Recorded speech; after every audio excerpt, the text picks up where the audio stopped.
put the $20 in without. Or told me and I would have covered it because it was your birthday. You weren't covering nothing anyway. the bill was covered. If we would have gotten the bill and it been an extra $20 on there, you know me, I wasn't gonna notice. I would have never saw it. Yeah, exactly. Like I don't even look at the bill half time. This is not what we do. Yeah. All right. But because it's a double-edged sword of principle, you are reacting off your principle. She's reacting off hers, and regardless of who's right in the situation, as long as it was you all, it was fine. Now, there's another principle that comes into play there. You don't jump nobody. Yeah. If it's a straight up, I'm still not necessarily saying I'm gonna stand by and watch. But if it's a straight up, if it was just one guy wanted to as long as you got it, you got it. All right. They wanted to jump me. Yeah. Once they box you in, there's a different principle that come into play. Mm-hmm. And everybody that know me, I'm sure there are people that's going to listen to this at some point that personally know me, know that I roll heavy. And they know what I mean by heavy. Heavy. Definitely heavy. And we roll with you there, so there's no way I was getting jumped. When we came together, we leave together. That's what you said the whole time. And I went rolling like DC heavy. I was rolling like Baghdad, Solder City District heavy. You're rolling extra heavy. And the heavy. military people will know what I mean by Solder City District heavy. But I'm rolling heavy, all right? So I'm like, all right. First of all, and that's something to actually add this in context. Both of these dudes like 300 fucking pounds. Mm-hmm. So I'm like, all right, no, man. This is not what's about to happen. Like, y'all ain't about to corner my man. These niggas eat 4 bologna sandwiches after their stack of steroids. Bro, they was absolutely roided up and eating stem cells for breakfast, lunch, and dinner. Like, they was big as shit. So, fried egg milkshakes. Yeah, so I'm like, nah, this is not what's about to go down. But, I mean, we digress a little bit, but still, the point of the story is principle, man. Like if you got good people around you, and that's a very defining point as far as it comes, because, I mean, like he originally asked me, how do you select and choose the people that you know, you want to be around, that define who you are, how you select those people? Like, whether I wanted my friends to go or not, if I'm in a situation, I know they going off. Like, if it's a situation, whether they feel I can handle it or not, if they feel I need backup is guaranteed. And I got friends that do all kind of stuff. So, like, I know for a fact, if I wanted to bring buildings down, I got niggas to bring buildings down to the ground. And that's a literal statement. Like, that's not a figurative statement. Like, well, they're defining moments. Yeah. You know, people that come into your life and become mainstays. And that was one of ours. Like, and that was, ever since then, we were thick as thieves.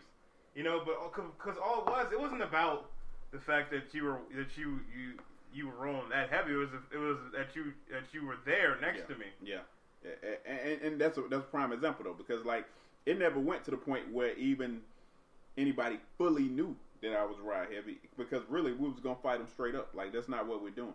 Although we was clean as shit that night. Yes, we were clean. Super clean. We was clean Super as fuck. clean. Man, I remember that night. We was clean as shit. And there were some people that left me. Yeah. That night it was a couple. I wasn't even gonna bring that shit up, bro, because I don't want to feel like I'm throwing shots. But when we look around it, I think we rode out in that vehicle with like four, maybe 5 people. Yeah. Right. In comparison to the fact that when we drove there in the same vehicle, we was overstocked in the vehicle.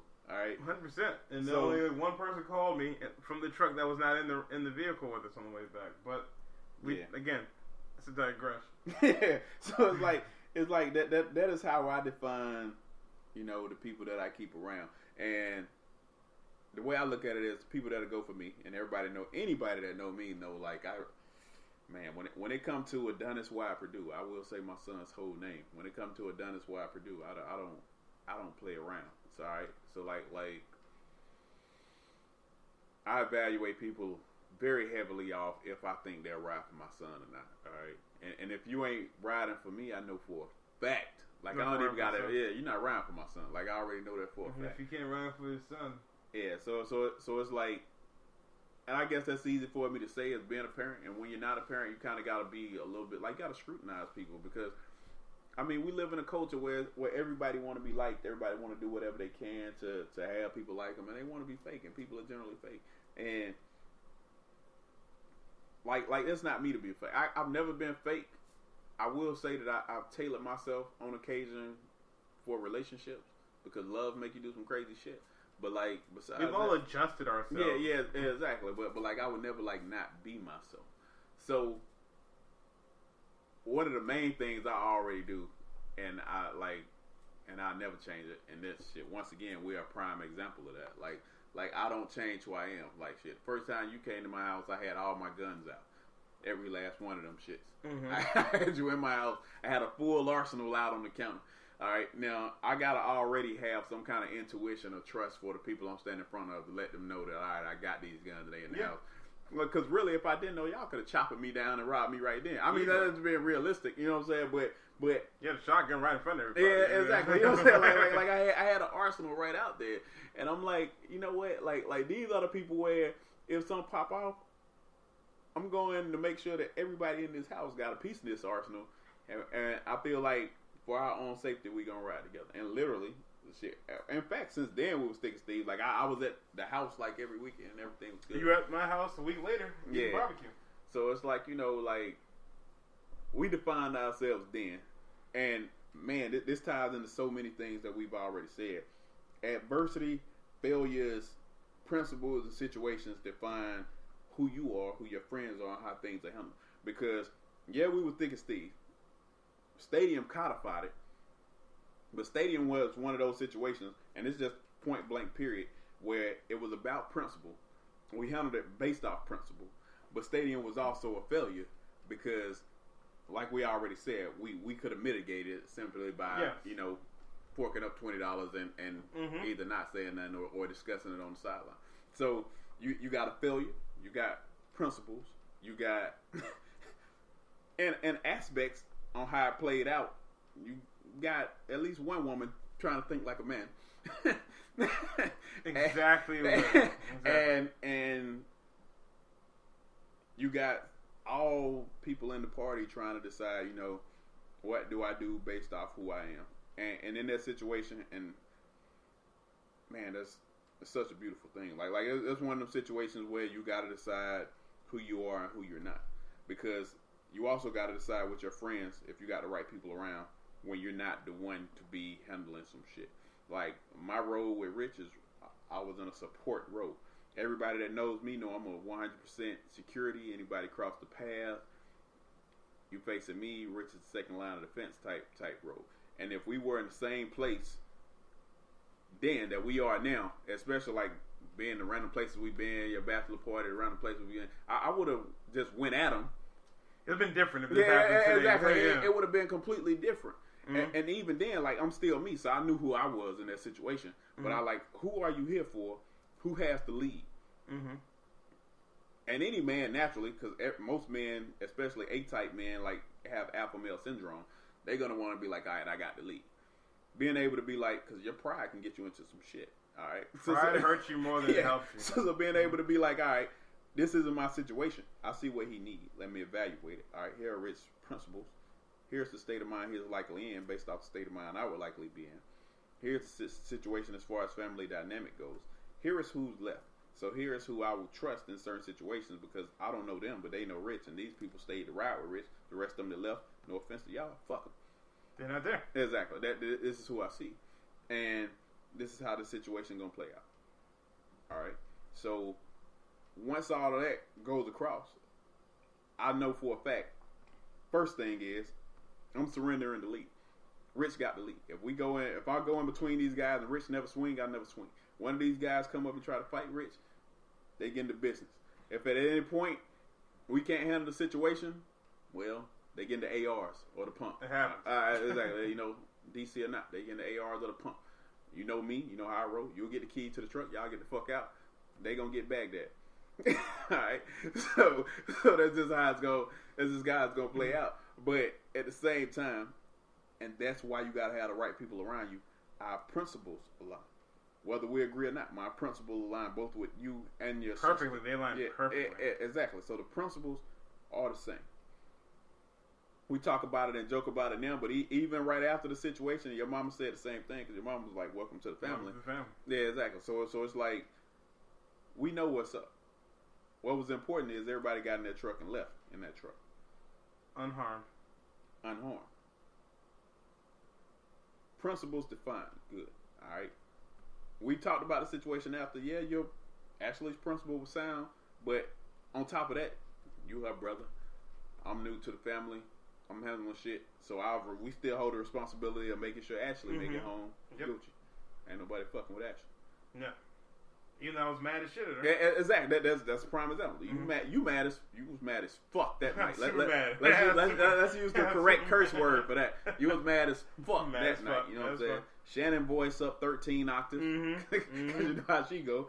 So we're like, you know what? We're gonna handle it this way. But even in duress, under anger, under threat, we were still able to evaluate our principles. As long as our principles aligned, we were going to handle it the same way. We carried it out the same way. And in the end, we looked at each other and was like, all right. Like the shit was unspoken after that point. Like, the shit was like, all right. I know where I got it. Yeah, exactly. Like nothing else was said after that point. Like everything after that was like, I could deploy. You'd be like, shit, am I good? Yeah, I'm good. Like shit was 100 without being spoken after that point. And that's why I feel like if you are being you are a self-evaluating mechanism. Constantly. Exactly. But if you're being you and people are always going to judge and regard you in a certain light or respond to you a certain way, if you are being you are a self-evaluating mechanism. Because people that can't handle you are going to leave. People that don't like you will want to be around you or try to change you. People that accept you for being you are just going to reinforce you being you, going to support you being you. And whether shit go right or wrong, they're going to take care of you. Because that's who they are. Because that's who they are. That's the end all be all. That's it. 100%. I mean, that's a long-winded ass answer and a good ass story, but that's it. Like you are the evaluating mechanism. You have to get to a point where you don't give a shit about how you're perceived, and the only thing you care about is being who you are. That's it. But it takes a lot of people a long time to get there, man. And in many ways, in the society we live in, man. And I mean, we said it 30 times, but especially being black, like it's hard to like be yourself unadulterated because you're being evaluated by society, and unfortunately, like you're being evaluated by your own race because it's like if you're too smart and you make it out the hood, you're Uncle Tom. All right, if you some people keeping it real is staying where you are, no progress. Exactly, and that's exactly what I'm about to say. Like if you're a person that condone violence and you ignorant and you all about blowing a nigga head off without reason. No, really. No, let's be 100% correct. You're a nigger with an ER. All right? Because the word is ignorant in and of itself, and it perpetuates ignorance. All right? If you're a person that condone that type of behavior and reinforce it, you're a nigga. All right? with an A. All right? Now, we have some real niggas, and that's a figure of speech, and that applies to all of us. Because what people see more than anything is black. But I think the true sellouts are the ones that buy into the stereotypes.